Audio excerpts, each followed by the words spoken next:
વડોદરામાં હવાની ગુણવત્તા ચિંતાજનક, AQI 300ને પાર. વડોદરા શહેરમાં હવાની ગુણવત્તા સતત બગડતી જઈ રહી છે અને છેલ્લા 2 દિવસથી શહેરનો એર ક્વોલિટી ઇન્ડેક્સ AQI 300ને પાર પહોંચી ગયો છે, જેના કારણે નાગરિકોના આરોગ્ય માટે ગંભીર ચિંતા સર્જાઈ છે. વડોદરા મ્યુનિસિપલ કોર્પોરેશન અને મ્યુનિસિપલ કમિશનર હવામાનની ગુણવત્તા માટે ખૂબ જ સજાગ છે. કમિશનર દ્વારા ગુજરાત પ્રદૂષણ નિયંત્રણ બોર્ડ, સોલિડ વેસ્ટ ટીમ અને સંબંધિત વિભાગો સાથે બેઠક યોજી હવા શુદ્ધ કરવા અને પ્રદૂષણ ઘટાડવા આગોતરા પગલાં લેવામાં આવ્યા છે. સ્માર્ટ સિટી પ્રોજેક્ટ હેઠળ શહેરની 8 વિવિધ જગ્યાઓ પર એન્વાયરમેન્ટલ સેન્સર સ્થાપિત કરવામાં આવ્યા છે, જેમ કે ટ્રાન્સપેક સર્કલ, બાપોદ, મકરપુરા GIDC, મંગળ બજાર, છાણી જકાતનાકા અને અટલાદરા. આ sensor PM 2.5, PM10, humidity, temperature અને વિવિધ ગેસોના સ્તરોનું રિયલ ટાઈમ મોનિટરિંગ કરે છે. આ માહિતી LED board, my Vadodara app અને VMCની વેબસાઇટ પર જાહેર કરવામાં આવે છે, જેથી નાગરિકો હવા ગુણવત્તા અંગે સતત જાણકારી મેળવી શકે. અધિકારી મનીષ ભટ્ટ દ્વારા જણાવ્યું હતું કે ખાસ કરીને વડોદરામાં હવાના ગુણવત્તા બગડવાના કારણમાં શહેરમાં ટ્રાફિકમાં વાહનોનો ધુમાડો અને ધૂળ મુખ્ય કારણો છે, જે AQI વધારવા માટે જવાબદાર છે. મહાનગરપાલિકા દ્વારા નાગરિકોને માર્ગદર્શન આપવામાં આવ્યું છે કે ટ્રાફિક વધુ હોય, વાહનોની ચહલપહલ વધુ હોય તેવા વિસ્તારોમાં સાવચેત રહેવું અને નિયમોનું પાલન કરવું અત્યંત જરૂરી છે. કન્સ્ટ્રક્શન સાઇટ માટે પણ મ્યુનિસિપલ કમિશનર દ્વારા ગાઇડલાઇન બહાર પાડેલી છે. AQIને નિયંત્રણ રાખવા માટે તંત્ર દ્વારા વિવિધ પગલાં હાથ ધરાઈ રહ્યા છે, જેમાં લોકોના સહકારની પણ અપેક્ષા છે. ઉલ્લેખનીય છે કે વડોદરા શહેરની આસપાસ ઔદ્યોગિક ક્ષેત્રો પણ આવેલા છે, જે ઉદ્યોગો પણ હવાની ગુણવત્તાને બગાડવા માટે જવાબદાર હોય છે. જે મામલે GPCB દ્વારા પણ કડક કાર્યવાહી થવી જોઈએ અને ઉદ્યોગોએ પણ નિયમોનું પાલન કરવું જોઈએ. સાથે જ વૃક્ષો વધારે પ્રમાણમાં લગાવવા જોઈએ, જેથી શુદ્ધ હવા પ્રાપ્ત થઈ શકે. વડોદરા મહાનગરપાલિકાએ વૃક્ષો મામલે ગંભીરતા રાખવી જોઈએ અને બોટની નિષ્ણાંતોની સલાહ સૂચન અનુસાર વૃક્ષો લગાવવા જોઈએ, જેથી હવાના ગુણવત્તામાં સુધારો કરી શકાય.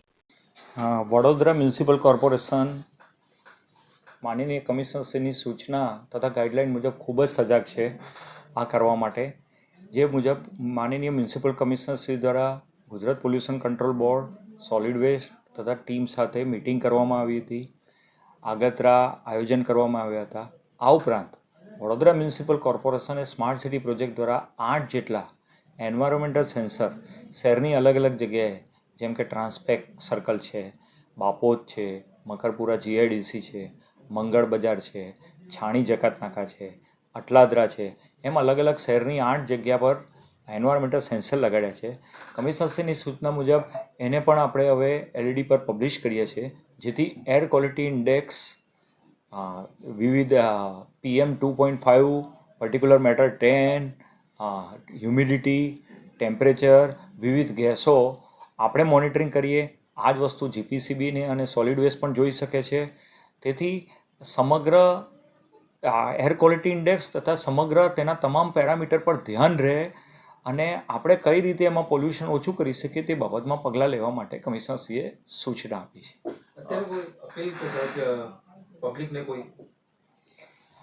પબ્લિકને ખાસ તો એ છે કે જ્યાં વધારે ગાડીઓ અને પેટ્રોલના ધુમાડા, જેને લીધે એર ક્વોલિટી ઇન્ડેક્સ, પર્ટિક્યુલર વડોદરાની વાત કરું, વડોદરાની એર ક્વોલિટી ઇન્ડેક્સ જો ઉપર નીચે થતી હોય તો એનું એકમાત્ર કારણ આ પેટ્રોલના ધુમાડા તથા ધૂળ છે. તો પબ્લિક એમાં પોતે સજાગ રહીને એ વસ્તુ કરે.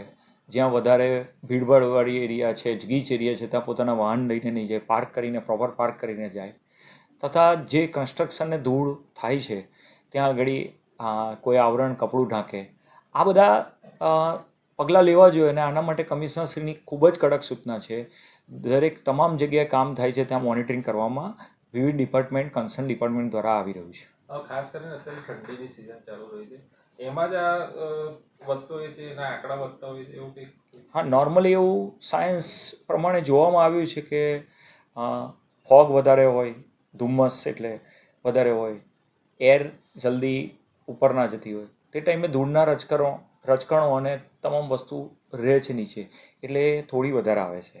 પણ વડોદરાનું મુખ્ય કારણ છે ટ્રાફિક અને ધૂળ જેવું. અચ્છા, ઇન્ડસ્ટ્રીયલ એરિયામાં પણ આનું નિયંત્રણ વધારે થતું હોય છે, તો કંપનીને આપના માધ્યમથી શું એક મેસેજ આપશો? એકચ્યુઅલી આના માધ્યમનો મેસેજ તો જીપીસીબી અથવા સોલિડ વેસ્ટ આપી શકે, પણ છતાં એ છે કે દરેકે ગવર્મેન્ટના નોર્મ્સ પ્રમાણે પગલાં લેવા જોઈએ, જેથી શહેરીજનોની આરોગ્ય તબિયતમાં સુધારો થાય અથવા કોઈ તકલીફ ના પડે. અચ્છા, વડોદરા શહેરને કદાચ એક્યુઆઈનું પેલું જોવું હોય તો એના માટે આપણે કઈ વેબસાઇટ છે કે કઈ વડોદરા શહેરને એક્યુઆઈ જોવા માટે અત્યારે 3 મીડિયમ ઉપલબ્ધ છે, માધ્યમ ઉપલબ્ધ છે. એક LED બોર્ડ જે શહેરમાં દરેક જગ્યાએ લાગેલા છે, એની પર બી અમે એને પ્રદર્શિત કરીએ છીએ. માય વડોદરા જે વડોદરા મ્યુનિસિપલ કોર્પોરેશનની મોબાઈલ એપ છે, એમાં બી એર ક્વોલિટીના ઓપ્શનમાં ઉપલબ્ધ છે. તથા વીએમસીની વેબસાઇટ પર જેમ પાણીનું લેવલ છે, રિવરના સેન્સર છે, રેઇન સેન્સર છે, તેવી રીતે એન્વાયરમેન્ટલ સેન્સર છે. એટલે આ ત્રણેય માધ્યમથી વડોદરા મ્યુનિસિપલ કોર્પોરેશનના થ્રુ સિટીઝન જોઈ શકે છે. ધન્યવાદ.